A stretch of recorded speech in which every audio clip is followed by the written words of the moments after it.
Hi there, John Miller Osteopath here, again to talk to you today about an exercise called the Palov press. Now the Palov press is an exercise that combines both core and chest activation in particular, and that's why I like it. We do it with a band. And the reason we use bands, especially with me as I'm getting older and my body's getting worn, is because they put less pressure on the joints throughout the full range of motion. So they tend to work most at the fully contracted position, which is coincidentally where you're strongest. So for example, if you've been down the gym and you're, say, doing a bench press or a squat and you've got the weight and you're simply pressing it, you notice the heavier weights, you can only lower them a little bit, because if you're all the way at the bottom, you'd be a lot weaker. And usually it's the bottom of the range of motion when the injuries happen. So this is really good as an injury preventing exercise in that respect. So it's amazing what you can also achieve with a band as well, because people think these are stretchy bands, they're not very strong. That's not like a 100 kilogram bench press that I normally do, but you'll be surprised if you give these a try, it's going to challenge you a lot more than you thought. Now, let's attach this on a door frame, and we're going to simply step to the side, create some tension in the band, hold your tummy in, suck this in, squeeze your buttocks, going to push the pelvis forward as you do so. Grabbing the band between the two hands, flare your lat muscles, these muscles at the back, get out a little bit, okay, so your elbows are slightly out.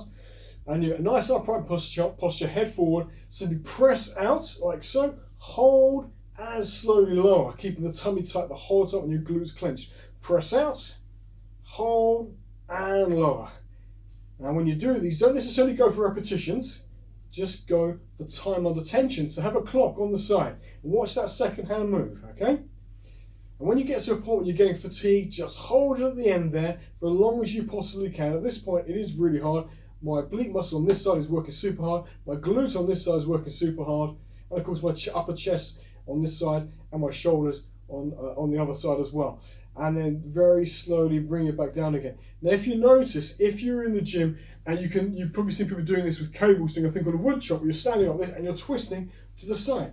Great exercise. However, people often do it wrong and they tend to twist either their knees or the lower back in the process. So this is far, far better because it's an isometric hold through your core, okay? But you're doing the movement through your arms. So you still get to work your core, but you also still get to work your chest. I mean, I'm not saying this is the only exercise you should do when you're training your chest, but it's one of the many that you should try because it's very natural and it integrates the upper shoulder girdle with your core as well. Now for practical applications, and this is the bit that matters, if you were, say, in the garden, okay, and you were lifting up a pole or something, you wanted to steady it, and let's just say you dug a hole in the ground, you were putting a fence post into that hole, okay? This is an ideal exercise. It's just like holding that pole, and maybe the wind's blowing. You want to hold that steady while you put it in as well. So you're having to hold that pole with your hands, keeping your chest contracted here.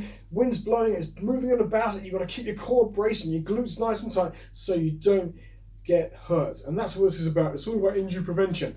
Anyway, I really hope you like the exercise. It's called the Palov press, and give it a try. See how you go. Like I said with all these things, if it hurts, stop, but don't necessarily train to failure. Whichever muscle starts to fatigue first, then stop, especially if it's the core, which is most likely to be. But integrate this into your workouts when you're training your chest. You'll absolutely love it.